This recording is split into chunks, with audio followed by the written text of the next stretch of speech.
Hello, everyone, and welcome back to the Friday Stack. I am very grateful to be joined today by two wonderful market prognosticators. We've got John Gillen, former BlackRock, now host of one of Milk Road's best podcasts, and we've got Avo Stocks over here, the man himself who just called the Coinbase earnings and how it went down. We got a big show. Bitcoin back up $69,000. Have we seen the worst? Well, today we're going to break it all down. We got a Mount Rushmore competition where we're going to discuss the classic signs of a Bitcoin bottom.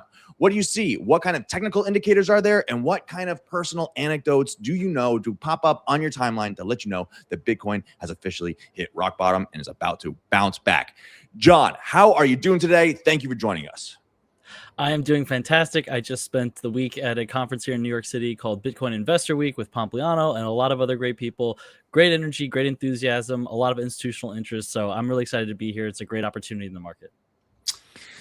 I was going to say we were there too. We must have missed you there. But yeah, I thought it was awesome. I mean, it was really cool to hear from like Johnny Ives. We listened to Scaramucci. We just had Grant Cardone on, so he was pretty funny up there too. And you got to give it to Pomp too. Like 10 hours of straight podcasting. I looked at Rob and I was like, that's very impressive. We go like 2 hours at a time and like I'm exhausted afterwards. So it ain't for the faint-hearted. And he did a good job. So it was a great conference. Yeah. He spent a lot of time in his Johnny Carson chair up at the desk, but there was a great parade of characters coming through, lots of alpha. So yeah, I didn't catch every conversation, but I'm looking forward to watching those as they drop because there was just a lot of great wisdom going around. So yeah, it was a great place. I'm sorry I missed you guys. I'll have to catch you next time. Yeah. No worries. So what was your main takeaway from Bitcoin Investor Week here in New York City? I think the biggest thing is just that this institutional interest has never been this high. The demand has never been this high from institutions, and they are viewing this as an enormous opportunity. At the same time that retail is quitting in fear and like apathy, whatever you want to call it, right? We've never seen fear and sentiment this bad in the Bitcoin markets among retail investors, and we've never seen enthusiasm and adoption this high and this strong from institutions. That gulf eventually closes, I think, and we do get retail to come back, but usually at much higher prices. And so what I'm trying to do right now, what Milk Road tries to do, is to get people to take a longer view of their assets, longer view of their investments, not to trade based on emotion, not to get shaken out by things like this. Focus on the data, focus on the fundamentals, and allocate accordingly, because trading on emotion right now is a great way to get wrecked. So yeah, the biggest thing for me was just the overwhelming amount of institutional interest, demand, and action in Bitcoin and in the industry right now. So it's a very exciting time. So Avi and I, we're podcasters, but you're a podcaster with some BlackRock experience behind you. So please tell the audience about your career before you picked up the microphone. Yeah, so I've been in and around digital assets for a long time. One phase of my career was 6 years on the Aladdin platform by BlackRock, which has, I think, now somewhere around $50 trillion of assets under management on the platform. It's like an enterprise software solution for financial portfolio management, right? So everybody who holds a stake in that life cycle, from risk officers, compliance officers, traders, portfolio managers, research analysts, they all can interact with each other through that one platform. And there's like, I think 26 or maybe more than that different software tools within the platform. So at any event, I was on that platform 6 years in client services, relationship management. I also got to work a lot with our digital assets team. And as part of that, I helped out a little bit on the integration that we did with Coinbase a number of years ago, and got to go to several conferences with BlackRock on my name tag. And when you walk up to a booth and ask someone about their project, or ask questions about crypto, and you're wearing a badge that says BlackRock, they talk to you a lot, and they you get to learn a lot that way. So really enjoyed that experience, learned a lot, made a lot of great relationships. While I was at BlackRock, I was also writing as one of the writers for the Discover Crypto YouTube channel, doing educational content around digital assets, which has always been something I've been very passionate about. Because one of the difficulties, I think, with this asset class is that this has been said before, but it combines everything that people hate and don't understand about computers and technology with everything that people hate and don't understand with about finance, and into one thing. So trying to make it accessible, understandable, and working on education and entertainment content, I think, is important to me. So I did that for a while. I left in February of last year. Launched my own fund called True Capital that's focused on direct allocation to Bitcoin and other digital assets. And we have a institutional grade custodian partner in BitGo for security reasons, which I think we'll talk about later. And then we also have proprietary algorithms that backstop our fund, so we can stay long and accumulate and even outperform during bear markets. So I'm excited about this downtrend we've seen here. And then I'm also now at Milk Road. So for the last about half a year now, a little over half a year, I've been the host of the Milk Road Macro channel, and I take some episodes sometimes on the main channel on Milk Road, focusing on macroeconomics, digital assets, and just like I said, education, interviewing experts, and trying to put out the good word about the opportunities that are here. So yeah, that's a bit of my story and background there. Quite the dichotomy from moving from BlackRock to Milk Road. Milk Road's gotten more like institutional. They have great, I mean, they're fantastic. I was just mentioning, shout out to Johnny T if he's listening. But yeah, what was that like? Just like psychologically moving from BlackRock, where you probably had to talk a little bit more muted or filter and think about what you're saying before you say anything, right? Versus Milk Road, which is much more retail and friendly vibes, I'd say. Yeah, I can speak much more off the cuff now. But I'll say very strongly that I think that BlackRock's leadership on the adoption of digital assets by institutions has been really great. They haven't gone for like permissioned solutions. They've tried to engage with public blockchain infrastructure. Their IBIT product is, I think, the most successful financial product in history. Got to $100 billion valuation at one point. So it's been huge. Proof of concept, proof of product market fit for digital assets. And BlackRock, I think, has done a really great job of doing that. The leadership over there are great people. I know a lot of them, people who have left since I've been there, but Robbie Mitchnick, for example, I think is just a fantastic leader, thought leader, and does a great job of bringing the two worlds together and in a way that makes sense to both sides. So yeah, I'm really appreciative of BlackRock, what they've done, and the opportunities I had there. Now that I'm outside of those walls, it's a much different conversation, and it's interesting to watch and observe them from the outside. Just this week it was announced that they've made this partnership with Uniswap and bought some Uni tokens. So it's cool to see them getting very committed to decentralized finance. I'm interested to see how that develops. And again, I think this is just one of those things where BlackRock doing it first is sort of proof of concept for the rest of the market, and then other asset managers, other players from Wall Street can come in and begin to offer products and explore and create new products and services that are ultimately better for everybody, all stakeholders. So yeah, I'm excited about that. The transition has been interesting. I kind of decided, candidly, I could stay at BlackRock and make Larry Fink filthy rich and maybe get another 5K bump in my bonus one year or something, or I could go out and try to build something on my own, right? And I think that that's what I'm trying to do, because I think there's a lot of capital, particularly on the fund side of what I do at True Capital. There's a lot of capital right now in the United States that is, I would say, negligently underallocated to digital assets. They're starting to go up that learning curve, but there's a lot of pitfalls, a lot of predators, a lot of mistakes you can make. Bitcoin is a bearer asset. A lot of people are uncomfortable custodying their own capital, their own assets. So they want a partner to go with them on that journey, make sure they feel safe, make sure they feel like their investments are going to be secure. So it's been a lot of opportunities, different outside than inside, but both have been really great experiences, and I'm really excited about being at Milk Road specifically because I really love the content and the quality that comes out of Milk Road in terms of education, news, information, the way that we pivot and adjust and stay current, keep people informed on things. Everybody I've ever talked to in crypto who knows about Milk Road loves it, and I love our community there. I often spend a lot of time in our Discord and on our AMAs, just going back and forth with the community, learning from them. So yeah, it's been a big transition, but a good one, and I'm grateful for both experiences a lot. Cool. Yeah, you guys, your podcast is killing it. You got some great guests coming up on a weekly basis. Fun to see that grow under your leadership there. And one thing I got to ask before we hop into the news here, this Aladdin program, I remember seeing a video back in like 2022, something like that, before BlackRock was involved in Bitcoin, and Bitcoiners sort of warmed up more to Larry Fink and the black stone that it is, But this video said that Aladdin was the software that runs the world. This thing can predict the future. It allocates money towards resources and things that it wants to see come to life, and that this one piece of software runs the world in the background. Is that true or not? I'm sorry.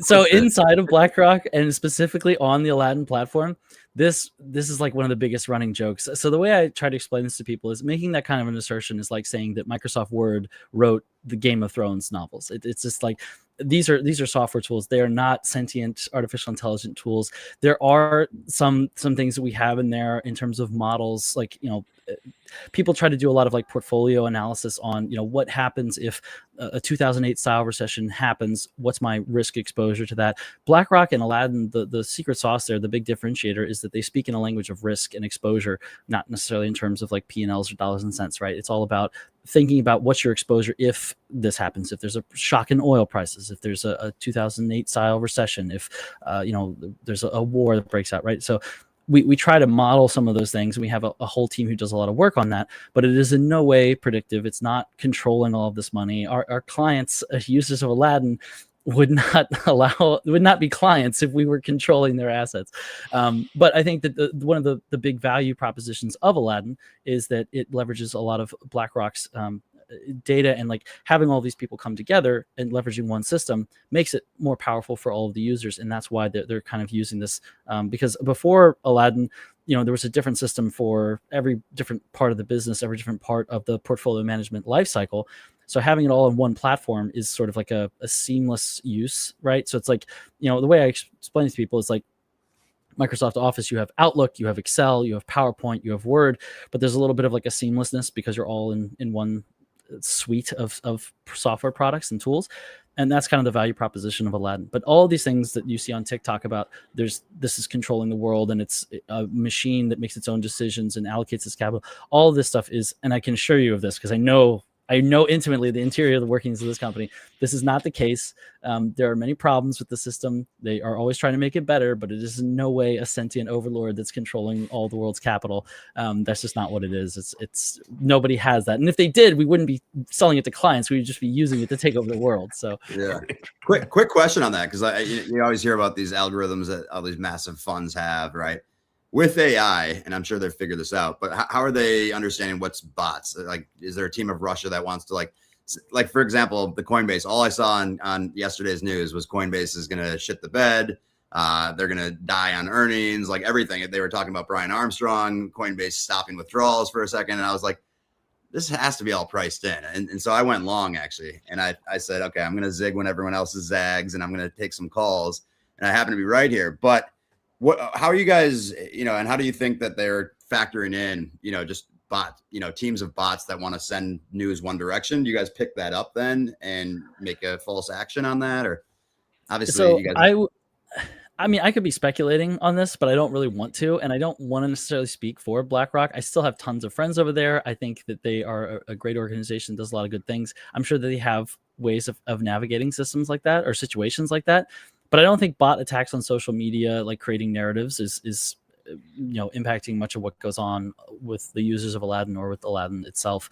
But yeah, I don't want to speculate about too much about the stuff under the hood or like go talking. This is what BlackRock does, because like I don't work there anymore. I don't represent them. I don't speak for them. Not financial advice. Anything you say can and will be used against you to court of law, etc. But so I don't want to speculate too much about that. But they have a really robust ecosystem and a great product, and that's why the market trusts them so much.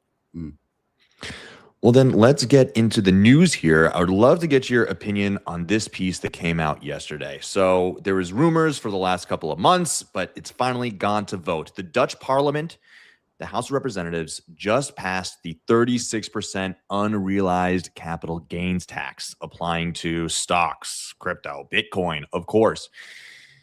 And it works like this. So let's say you have 500 shares of a company. It's worth 50,000 euros. And then a year later, it's worth 100,000. So you've made a $50,000 unrealized, or 50,000 euro unrealized profit. So then they want to take their 36% of that, right? So there's an exemption if you're married, 3,600 euros. So then they're going to take 36% of 46,000 euros. That comes out to 16,704 euros. That's your tax bill on an unrealized gain. You didn't sell anything here, right? This is just your paper gains. They want $16,000 because you made a paper gain. Let's say it then crashes and it goes from 100 grand to 60K, right? Well, you're no longer worth 100 grand, you're worth 60, and you still have to pay that 16,000 euro tax bill. And so then you're taking that 16,000 away from the 60, which it actually is worth, and you're left with 43,000 euros.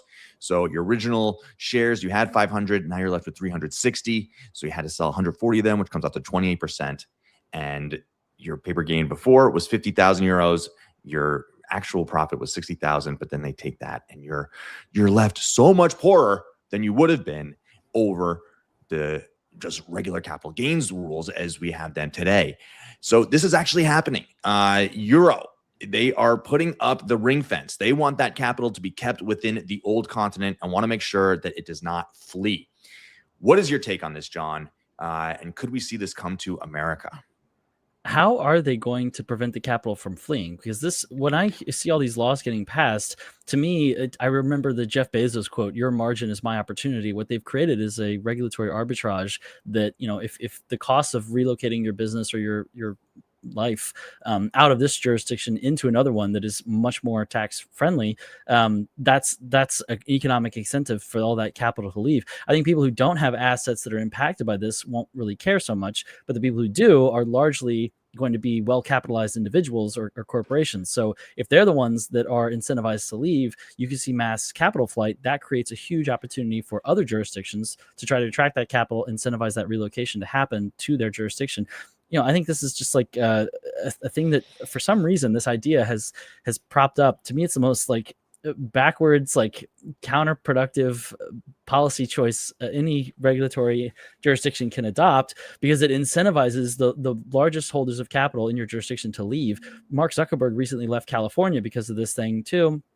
A similar policy being enacted there. A lot of other billionaires have already done that. He was like one of the most recent ones. But I think that there's an opportunity to be had in attracting those individuals, attracting that capital, because if you can get them to relocate and get them to stay, then you've basically secured a huge amount of future revenue from increased economic activity and capital allocation in your jurisdiction. So I don't understand the rationale behind adopting these kinds of policy choices, to be honest with you. It seems like one of those things where it's like, you have to try it and see how bad the results are before you're like, okay, maybe that wasn't a good idea. But, I don't know. Some people don't understand economics. I guess we'll see. How do you think they're going to keep pet capital from leaving? Because to me, it seems like they're asking it to get out. 100%. I was just going to say, we kind of have it as like a microcosm with property tax today in the US, right? Like your county assesses your house, tells you how much it's worth. You may or may not get that actual price, right? And so it's a much smaller scale. Houses aren't fluctuating, 50% like Bitcoin, or, you could have you find a stock that has look at, INTC right now, and like Micron, like you have a run like that where it's up 1,000% in 6 months. You have to, that's insane. Like, people are going to leave, and companies are definitely going to leave. And yeah, I mean, the housing was the closest thing that I could think of here in the US where it feels unfair many times. Right. But yeah, this is absolutely insane. Like I can't. So is it for sure a law, or is it like that? I don't know how it works in the Netherlands, but like, do they have a House of Representatives and then the Senate has to like approve it? Yeah, or the Senate's already checkmarked it. It's already through the Senate. Yeah. And the right wing was supposed to stand up against this, but they caved. And their reasoning was, we don't see a way around it. They've got like a €2 billion hole in their budget, and this is the only way that they can see doing it. It's so funny as an American, you hear €2 billion, like who cares? Just print it. But I guess they can't, like America can, right? We don't care about a $2 trillion deficit. They care about a €2 billion deficit. So pretty crazy. But yeah, I mean, I think Sweden already tried this, and France definitely tried it back in the 90s, and it was disastrous. Their entrepreneurs fled all over the world to get away from it, and then 10 years later they had to reverse it because they realized how untenable it was. But it seems as if these governments are going to do whatever stupid policy they can to try to feed the beast. Government really has no end to its appetite when it comes to your money, and they are going to find more and more creative ways to get it as they get increasingly desperate. Any final thoughts on this, John? Desperate is the right word. Desperate is the right word. You can't taper a Ponzi. All of these nations are fiscally insolvent, have been for a long time. And I think they're sort of betting a little bit on the fact that because all of these other neighboring jurisdictions are insolvent, they'll have to adopt similar policy measures. And so there won't be, quote unquote, anywhere to run, basically. I think that is a bold and risky assertion. And I don't think that's going to be the case. So we'll see what happens. I don't know. I think other countries that have maybe not been so welcoming to immigration might change their mind if people are offering a lot of money for a chance to get into their jurisdiction. prediction. So we'll see. But I think that it's desperation is exactly the word. And I think that nations, corporations, individuals, a lot of people who are still stuck in this fiat doom loop are starting to feel that desperation creep in. And not everybody has the luxury of just being able to print their way out of it in all these circumstances. So, I hope that they reverse course and try to find a different solution. I hope we all do. Bitcoin is still available for purchase, but we'll see how this all plays out. Yes, we shall. Well, this will affect Bitcoin, I'm assuming, as well. Yeah, right? yeah, 100%. So it's. I was looking it up. It's not going to go into effect until 2028. So I wonder if there's elections between and there's massive uprisings in the street, and that's an insane. I know they were like talking about it in the U.S. and people just like laughed about it. Or like that is absolutely not going to happen. We may not be laughing long. It could, California could get real quick. Yeah, California looks. They're already fleeing. Someone just put a huge bet on that actually last night. I saw it was like $200,000 that the billionaire tax will pass in 2026. So, well, they're already left. They already left. The biggest billionaires in California left from All In podcast. Well, he got out early. He smelled the winds of change. But speaking of governments and taxes, one ways that the government in America has gotten more and more tax revenue over the last couple of years is gambling. And that is exactly what we're seeing here. Trump has decided to create a new advisory committee featuring gambling, crypto casinos, and prediction markets. The Trump admin launches a new innovation advisory committee at the CFTC, bringing together leaders from crypto, prediction markets, and online trading platforms, including Brian Armstrong, Vlad Tenev of Robinhood, and Shane Copeland of Polymarket. The Commodity Futures Trading Commission says the committee will help future-proof U.S. financial markets and ensure regulations reflect rapidly evolving platforms, including crypto, DeFi, and prediction markets. It's just crazy. DraftKings is on this board, right? FanDuel is on this board. They're creating an advisory committee for sports betting apps to be a part of it. John, what do you think this says about our current economy here in America? So I think the underlying root of this is this idea of financial nihilism that we've seen rising. I think there's always been speculation. There's always been an appetite for gambling. There's always been a certain element of the marketplace that's seeking risk, seeking short-term gains. But it's gotten much more, let's say, powerful, focused, larger in size and in capital in recent years because of this financial nihilism thing we've seen. What I mean by that is that there's this sort of generalized experience in our society where people are in debt. They're not able to really save in any meaningful way. At the end of the month, they have a few dollars, a few $100s, something like that left over. They have a choice between trying to save that and hope that in 20 or 30 years, they have some sort of meaningful retirement savings left over from that. But most people don't feel like that's even possible. And they have debt and obligations that make it seem like it's never going to be possible. So instead of treating that like an opportunity for an investment or for savings, they treat it like a poker chip or a lottery ticket. And they're looking for ways to get entertainment out of their capital. So you see this. The symptom of financial nihilism is financial entertainment rising. That has gone through a lot of permutations, evolutions. We saw CryptoKitties, the ICO craze, then there's the Bored Ape Yacht Club, the NFT boom. There was game stonks and AMC and all these different things that happened. Like the movie Dumb Money really shows how this became a cultural thing, a community thing, an entertainment thing.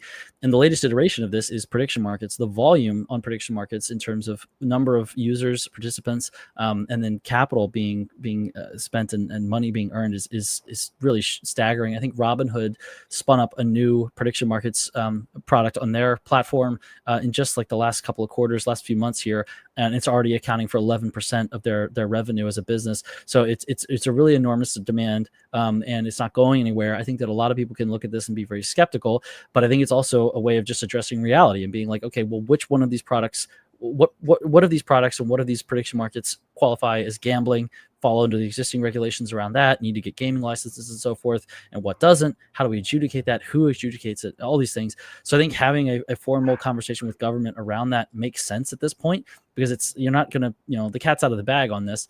So yeah, I don't like support this. I don't think it's a good thing. To me, it's like asking, what percentage of your portfolio are you willing to just light on fire for the pleasure of watching it burn every month? So I don't participate in this stuff myself, but it's, like I said, it's a major part of our marketplace now. So it's important to make sure that it has some sort of dialogue with regulators, and there's some protections for consumers around some of these things who do choose to participate. But I don't know. It's the world we live in now, and it's a strange place, but it's where we are. Yeah, I was just trying to find this tweet here too, because like prediction markets are absolutely exploding. I think they beat Vegas in Super Bowl bets by like 10x. I'll try to find that exact tweet, but that was pretty crazy. I just saw DraftKings 2 weeks ago partner with crypto.com because DraftKings can't in Texas, I think California, some pretty big states they can't operate in. And so they now partner with crypto.com for these player props in those, jurisdictions. And so it is kind of blending and everything is kind of coming together, right? You see Robinhood first doing stocks and crypto. Now you can literally take your 401k, place it on a 12-leg parlay, with one click. Like my friend was talking about this the other day. He's like, it's very dangerous, right? You're literally saving up and within 2 clicks, you're now dropping your 401k into a parlay. Gambling on Saquon Barkley. Yeah, it's insane. And yeah, it's absolutely true that financial nihilism has taken over this country, especially with the youth. If you see your purchasing power evaporate before your very eyes, you want to bet big because you don't really care about what's coming tomorrow. You want to try to 100x. The 10x doesn't do it for you anymore. You got to try to 100x with that 12 leg. What do you think, though? Like going back to your original question, Rob, like what does this mean, right? Like a couple years ago, CFTC was suing Brian Armstrong. Now he's, I think that is somewhat positive for Bitcoin and crypto and, I guess the gambling markets as well. But like now they have a seat at the table at the White House. What comes out of this, do you think, ultimately? And like, what are they going to be actually doing? Is that a question for me? Yeah, John, sorry. You on the spot, man. I think so. The truth of that is that I think it's highly dependent on outcomes of things that haven't been decided yet, right? So if we see the Clarity Act get passed with like meaningful market structure clarity and regulatory certainty come through Congress, I think that puts us in one sort of regulatory regime.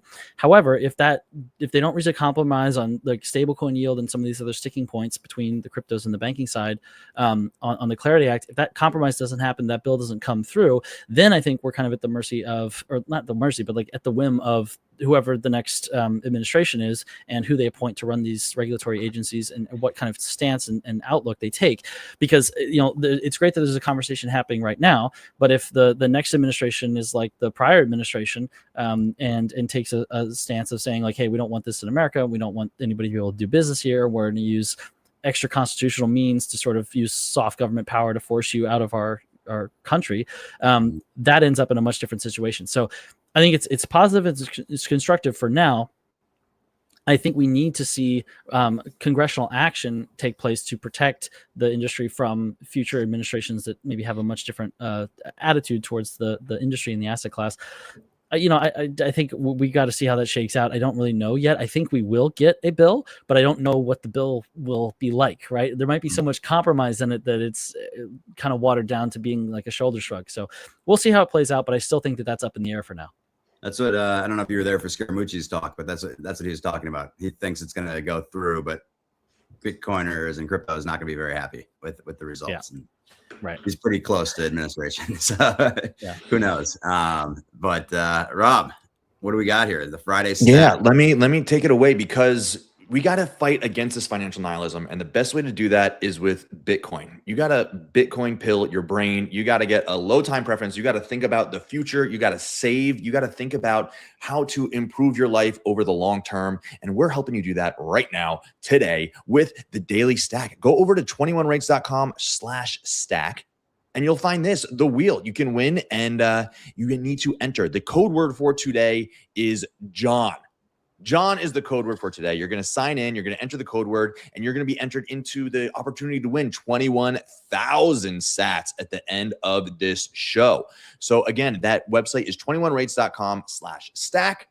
Enter the code word John, and you will be able to enter today's contest. And I would also like to give a big shout out to our sponsors of this show. One of them is Rhino. Rhino Bitcoin is the best place to go out and buy your Bitcoin. Why? Because they are combining all the different facets of Bitcoin finance into one place. You can buy Bitcoin with some of the lowest fees anywhere, get more sats for every dollar you spend, make lightning payments, send Bitcoin anywhere around the world instantaneously with near zero fees. You can also send cash. You got friends or family in another country, you can send cash over lightning rails and it gets there super fast, very low fees, and they get fiat that their desire at the other end. And of course, you can DCA, set up automatic savings, pick the time, pick the percentage of either up or down that you want to buy Bitcoin at, and you can set it and forget it, and you will keep adding to your stack on a daily, weekly, monthly basis. And soon you'll be able to pay bills, direct deposit, borrow against your Bitcoin, and even save for retirement all within one app. And of course, security is top priority. Biometric verification, 24/7 fraud protection, and the confidence of knowing your Bitcoin is never rehypothecated. So go today to rhinobitcoin.com. Download the app. It, of course, is for Apple or Android. Use the code Bitcoin News and you'll get $10 dropped right into your Bitcoin wallet just for signing up. Very cool. Thank you so much to Rhino for sponsoring this show, as we are about to get into the next part of what we do here. So, gentlemen, are you ready for today's friendly competition? Before we do that, apparently the code word is incorrect. So it looks like they changed it here to Bitcoin Jesus. Bitcoin Let's Jesus. go. Bullish. Bitcoin Jesus. Those, if that's not working, please check it out. But capital B, Bitcoin, capital J, Jesus. We're going to be giving away 210. What is it? 21,000. 21,000. Big giveaway. We gotta stack up. Yeah. How did you pick your name? You stole Roger Ver's name? So my handle, my ENS handle is bitcoinjesus.eth. Just because everybody who's in crypto will immediately understand why that's a funny name. And it just amuses me every time I say it. bitcoinjesus.eth. It's hilarious. Look, I think Roger Ver is a complicated, controversial figure. I don't necessarily agree with all of his views or whatever. I don't want to get into a whole debate over him as a person or what he's said or thought about Bitcoin. But I do think that he is one of the earliest and most important evangelists of Bitcoin, gave away many thousands of Bitcoin, of his own Bitcoin. I think we owe a lot to him as an industry and as an asset class for the work that he did in evangelizing people about Bitcoin early in the development of Bitcoin as a protocol, as an asset, and changing a lot of people's thoughts or understandings about it. And, he had Bitcoin faucets. He was giving away Bitcoin. He did a lot of the earliest investment in Bitcoin. I don't know. I think he's an interesting figure. I like the name Bitcoin Jesus. I just think it's funny. And then bitcoinjesus.eth is hilarious. And it's always, I like to say it pisses off all the right people. So that's where that came from. And it's fun. If I'm not having fun, what am I even doing here? And I mean, the tagline on Truth Capital is you're trading these other digital assets to get more Bitcoin. Is that how you see it? Do you still see Bitcoin on top of it all? I think the tagline that I go with True Capital actually comes from the Bible, which is Proverbs 23:23, buy the truth and sell it not. And the way I explain Bitcoin to people is, whether or not it's the best investment you can make, I don't know about that. I'm not going to get into all this hard money fighting with everybody, but I do know that it's like buying 2 + 2 = 4 in a world where the government tells you 2 + 2 = 38 trillion.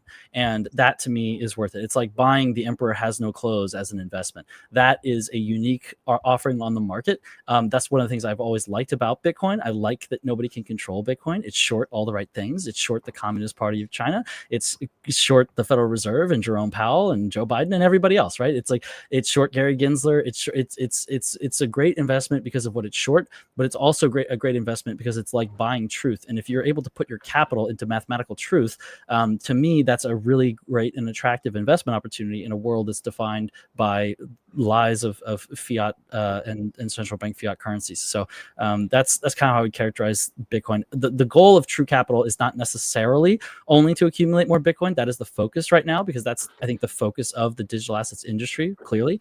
And so that's where we do a lot of the bulk of our allocation and focus a lot of our attention. But to me, it's less about like Bitcoin specifically and more about truth and escape from all this lies and the manipulation of the central bank fiat system and protecting your capital from that.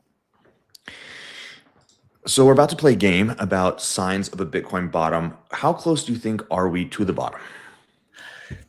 So great question. I think that we are getting pretty close if we're not there already. I think that we're likely to see a bounce here into March. We could see further downside action. a lot of people are saying that we're just following the 4-year cycle. I think that there's other things at play, and we're just seeing what I've called spurious correlation that suggests that this 4-year cycle has played out this time.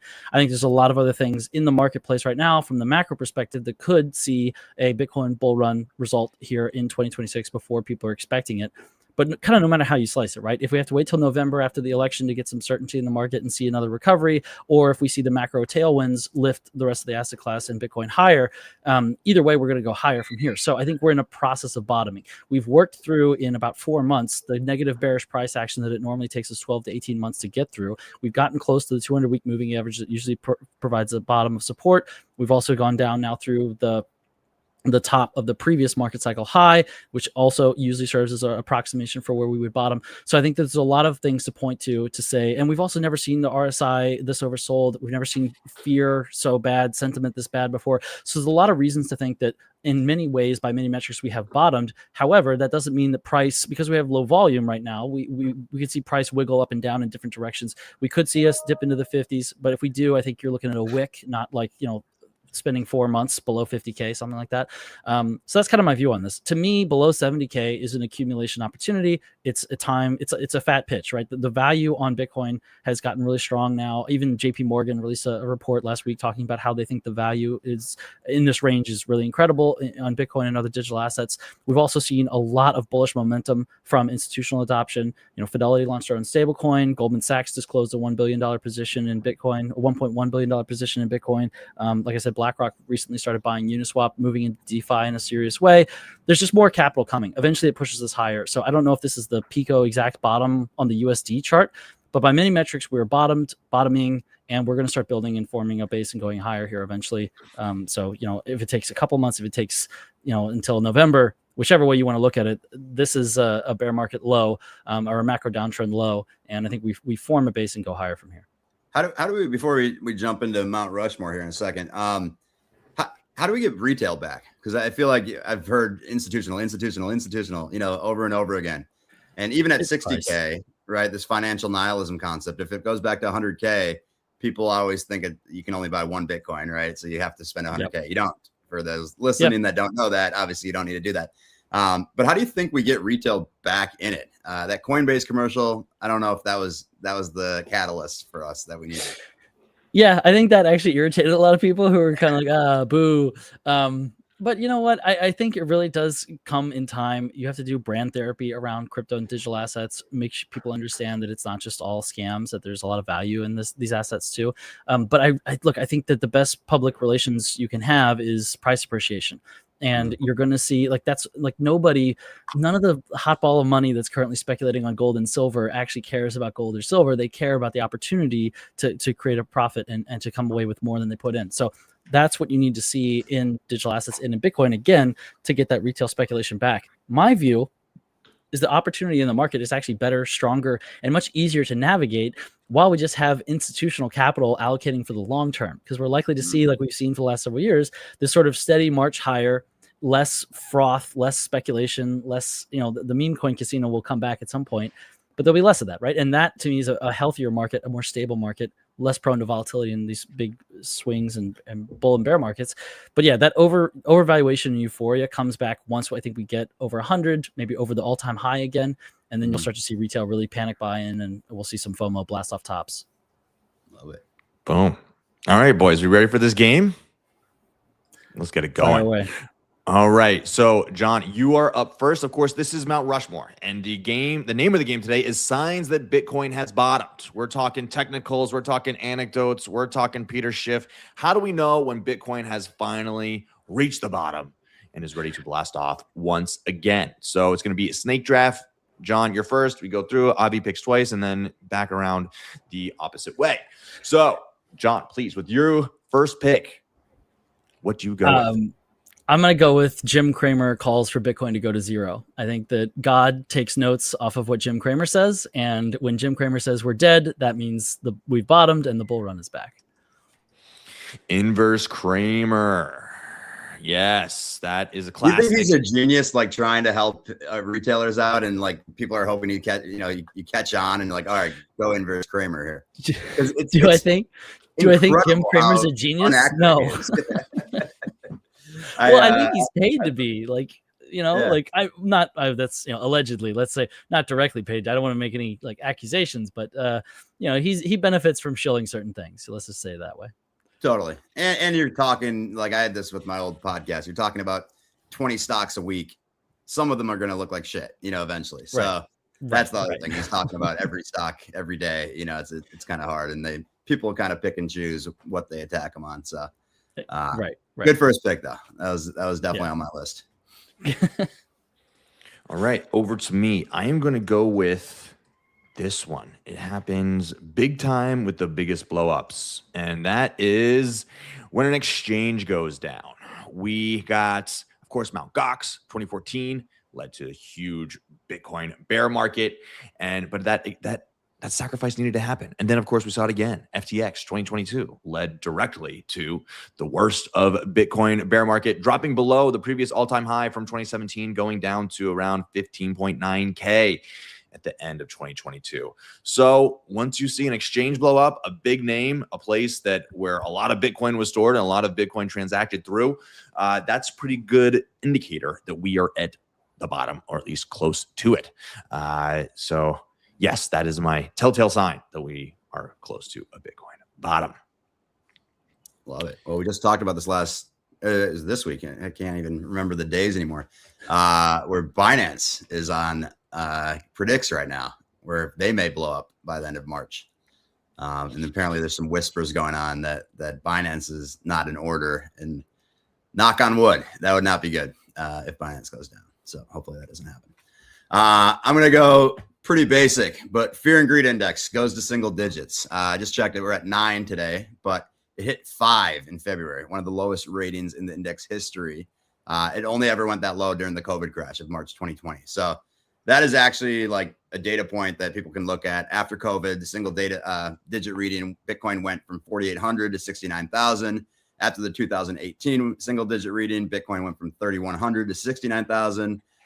So people are afraid right now, and you want to buy when blood is in the streets, as the great Warren Buffett always says. It wasn't Buffett. Who said blood in the streets?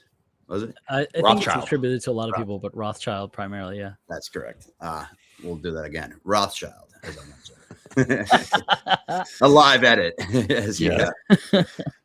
Oh, and then I got to go back to back. Yes, you're back to back. I will go when your Uber driver tells you that they're selling Bitcoin. I've had many fun Uber drives coming back from the city, and I've had so many. XRP is kind of their favorite one to talk about.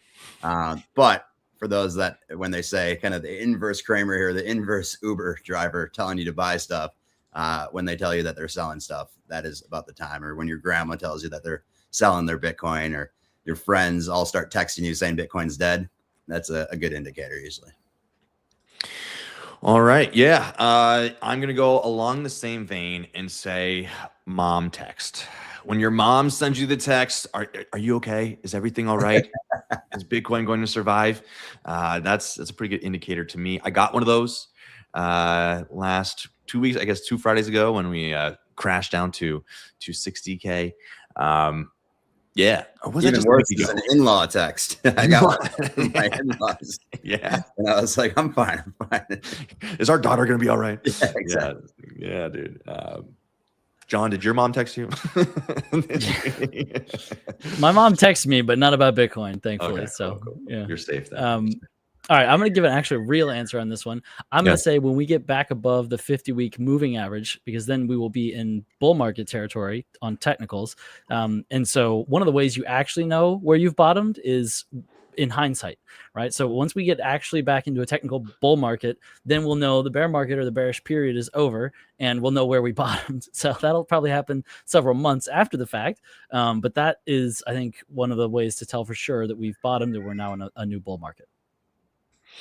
This is why we bring you on, because you've got the actual technicals here. So yes, thank you. Thank you for that. Yeah, we need to get above the 50. That was the sign. That's when the people who actually sold Bitcoin this turnaround, they said, hey, we're below 50, you got to get out. And we were like, no, we're going to see a new all-time high anytime now. And they were sort of proven right this time around. The question is, how quickly can we get back to new all-time highs? I still think that this year it's a possibility. 2026, we're in a new era, institutional era. And as you said, retail hasn't been here for a long time. If retail starts to get a little sniff of this thing, we could be very well above 126 by the end of this year. All right. So the way this works, John, you go twice because this is a snake draft. Do you have another indicator? Okay. I'll just say Michael Saylor buys Bitcoin because he's never going to stop. Okay. And so at some point at the bottom, Michael Saylor will buy the bottom. He will have stacked the bottom. Yes. Though it's funny when you look at the when you look at the heat map of his buys, they were a whole lot more frequent at the highs of end of 24, 25, but because he had more capital, there was more money coming at him. Yeah, keep pushing that ATM. It worked. It worked. Robbie, you're up, dude. I'm up. I'm going to say rage quits. You got to see the rage quits. I think one that we've had already this cycle, which was pretty prominent, not necessarily a Bitcoiner, but a big crypto guy, was Kyle Samani, co-founder of Multicoin Capital. He put out a pretty infamous tweet about a week or two ago saying that he's stepping down. I mean, he's one of the biggest Solana bulls, right? And now he's backing away and he's shifting towards AI, robotics, and longevity tech because the crypto tech just isn't that interesting to him anymore. Yeah, weak sauce, dude. This guy was a hardcore pusher of the Solana ecosystem that fueled, of course, the meme coin craze that burned a whole lot of people. And then he's able to step away with his VC money in the aftermath with this just smoldering wreckage that Solana left. But yeah, you got to see this. The cycle isn't over until you see a bunch of these prominent figures who are very loud tuck their tails and run away. Or even when the daily stack has AI, and we talk about stocks occasionally now as well. So when your favorite podcasters start to bring in new segments, that could be a sign the bottom is near. I'm going to go with kind of obviously along these same lines here, but CNBC running is a Bitcoin dead segment. So I did some data searching here. It's been called dead 470 times by media outlets since 2010. And pretty much like clockwork, every single time these ads come out, obviously scares off retail. They capitulate, right? They're selling. And so I think just the media consistently saying is Bitcoin dead? There's headlines, massive losses. You just everywhere you look, it's like Bitcoin's dead. That's where you get those mom texts, right? And so mainstream media, I would say is CNBC is kind of the main financial media. And whenever they say it's dead, that's usually a good indicator when it feels like it's falling off so much. Oh shit, I gotta go back to back here. Yeah, you're back to back, buddy. Let's go with kind of along your same lines. You see a lot less laser eyes, right? Unless you're Michael Saylor, of course. Then you still Bitcoin's just dropping off a cliff, and he's just like hold, and he's doing these laser eyes. So along the same lines as the CNBC Bitcoin is dead, and kind of your rage quitting is the laser eye removal. People taking Bitcoin out of their profiles. You start to see, those rage quits as well. But the laser eye removals, you start to see a lot less of those around this time.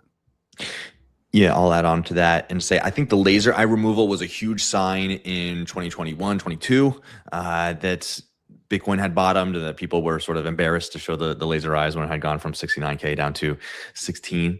I would say this time around, it's going to be the shutdown of the groups such as Irresistibly Long MSTR, the fanboy clubs of the treasury companies. I think that people are going to be heading towards the exits for those in droves because there was a lot of people were irresponsibly long in those groups, and they got burned. This guy, and so I think that will be this cycle's laser eye removal. And so now over to me, and I am gonna go with Peter Schiff, CNBC. He has been kept off of the airwaves for a very long time But now he's back and he's on Fox Business. He's on CNBC once again. Of course, gold is up, but he never misses an opportunity to talk crap about Bitcoin. So yeah, Peter Schiff hubris is a sure sign that Bitcoin has bottomed. And we have seen a whole lot of that on the timeline the last couple of weeks. So same way that inverse Jim Cramer, I think you gotta do an inverse Peter Schiff, because when he gets too loud, you know that he's going to be bitten in the butt by Bitcoin, because this beast is coming back. All right. I'm in for the last one here. I think I'm going to go with Rob, your idea. Theoretically, at the bottom, the MNAV values of a lot of these digital asset treasury companies should get to their most depressed levels, or around their most depressed levels, and they are going to be the most ripe for acquisition or dissolution that we'll see. So I think DAT acquisitions is going to be a sign of a bottom, because there are going to be a lot of players in the market who want to get more Bitcoin, more capitalization for cheap.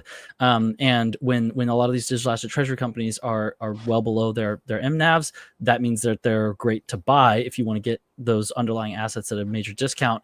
And so I think that we're going to see someone make an acquisition of a debt, or some kind of merger, somebody going bankrupt, dissolving, selling out, something like that. That'll be something that I think that happens at the bottom here.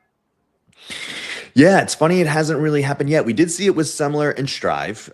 They did an acquisition, and that helped propel Strive up to, I think, the upper echelon of Bitcoin treasury companies, in terms of there's only 3 in the world that are offering preferreds. You got Strategy, Metaplanet, and Strive.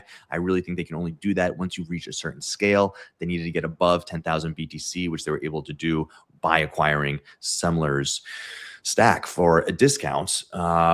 How that deal treated the actual shareholders of, say, Semler, I don't know how great it was for them, but it's a way for these Bitcoin treasury companies to consolidate and fight to live to fight another day, right? Right. Well, that one was unique too, because Semler was a operational business too, right? I think we've seen this with DATs, that the ones that are just holding Bitcoin, even Saylor, right? He had to go out and get preferreds to drive new interest, right? And so I think what I think will happen in the next year or two is operational companies will start to do it. We talked to 2 guys that were at that conference. They're private. They have businesses, and with their treasury, they're just buying Bitcoin, right? And so you need to have some sort of cash flow business. I think a lot of my friends are realizing this. I'd love to buy more Bitcoin. I just don't have enough fiat right now, liquid capital to put in. And I think that's something that these DATs need to think about, right? How are you going to keep fueling that fire to buy more? So. That's the Grant Cardone thesis, right? Is find something that has cash flow and put the cash flow into Bitcoin. It's a great strategy. If you've got the opportunity to create cash flow and you want to funnel it into Bitcoin, it's a great opportunity in the market for that. Yeah. Yeah. Even Jody said with Stretch. So STRC, if you buy a Bitcoin, basically call it 70,000, you get, I think it's 11%, right? So you could take those dividends and redistribute to Bitcoin. So yeah. Are we ready for the wheel? Well, one thing we got to do before the wheel is we got to give a shout out to our good friends over at Arch. Arch provides world-class security and white glove service for you to lend against your Bitcoin.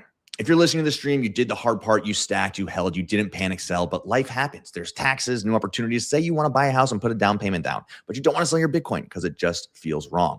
That's where Arch comes in. Think of it like a flexible line of credit with rates starting as low as 8.5% APR. You borrow what you need, repay anytime, and only pay interest on what you use, all without triggering a tax event. So the best part, the Bitcoin stays yours. It's never rehypothecated, and its collateral is never lent out. It's held in a qualified, insured, bankruptcy remote custody with full transparency. So get your cash today at archlending.com. That's ARCHlending.com. Super simple, very fast.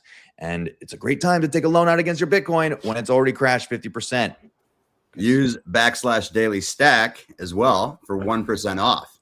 Ho, ho, ho, ho. If you're gonna take a loan, get a 1% less loan using /daily stack. Keeps the lights on for Rob and I as well. So appreciate it. Absolutely. All right. So in terms of spinning this wheel, ladies and gentlemen, this is such a fun show. John, do you have a good time? Yeah, this has been great. I really enjoyed this. Would you want to come back ever? Sure, of course, no. Rob. That was a really weird tone the way you asked that, but yes, of course. No, I'm never coming back here again. Yes. Cool. It sounded like a trap. Like, would you want to come back sometime? Yeah. The podcast, when podcast voices go wrong, basically. Yeah. Avi, do you know what we're doing here? I think we're spinning the wheel, but apparently we need to hang tight because it looks like there's still some time left, right? All right. Well, then we will spin the wheel on the back end, and we will make sure that the winner is announced live on X, and they will get their sats because we just want to make sure that John has a good time here and he is enjoying himself. So, in terms of what you got coming up next, John, tell us what's on the roadmap for you in 2026. There are a lot of conferences I'm excited about here in New York. Ethereum's doing one. Blockworks is doing an event here in New York. It's just like it's conference season basically. So there's going to be a lot of those happening, Consensus and Bitcoin and other ones. So I'm looking forward to all of that. I'm excited about building in the bear market, right? Like there's a lot of opportunity. I'm excited to take advantage of that. And just keep, engaging with the Milk Road community, growing that, investing in that. Just being on this journey together. I think one of the worst mistakes an investor can make in volatile times like this is to try to go it alone. For anybody, I would say find community, find people who explain things in ways that you can understand, resonate with you, and get in community. So you're not just you against the market, but you're in it with some people, and you can group think some of these things and get some cognitive power behind what you're doing, and sort of disconnect from your emotions and trade based on data, based on the longer term thesis, allocate for the opportunity that the market's giving us right now. That's what I'm excited about in 2026. But really, I feel like very comfortably positioned for this, and I'm excited to just like let the market come to me while everybody is like chasing pumps and panicking. I'm just gonna stay calm and watch the market come to me because I think it will eventually. So that's kind of what I'm looking forward to in 2026, and just meeting more people, growing the network. And I always end every stream on my podcast by saying, stay safe, stay educated, and stay bullish. So that's what I'm gonna do. Boom, there you go. We need our own tagline. I've been thinking about that. And follow you on Satoshi Jesus. Bitcoin Jesus. Bitcoin Jesus. Sorry. Bitcoin Jesus Eve. It's Friday afternoon. Give me a break here. I'm on X. Yeah. Go ahead. Milk Road Macro at Milk Road Macro at Milk Road. And then my personal account is at Bitcoin Jesus. I'm in there. BitcoinJesus.eth. Definitely give them a follow. If you guys are not following the Daily Stack, please do. That is where we're going to announce the winner. Giving 21,000 Satoshis away as we continue to grow. That number may grow too. So appreciate it. Yeah. And just one more sign off, John. With your sign off here. So no, I want to just get on John's point about that.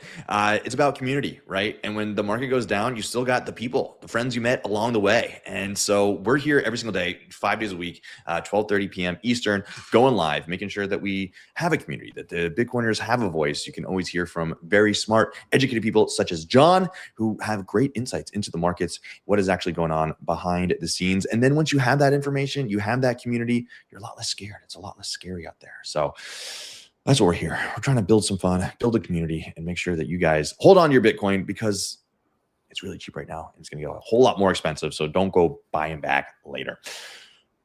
Thank you guys for tuning in. This has been absolutely awesome. John, you're the man, and we will have you back on later. Everyone cheers, everybody. Awesome.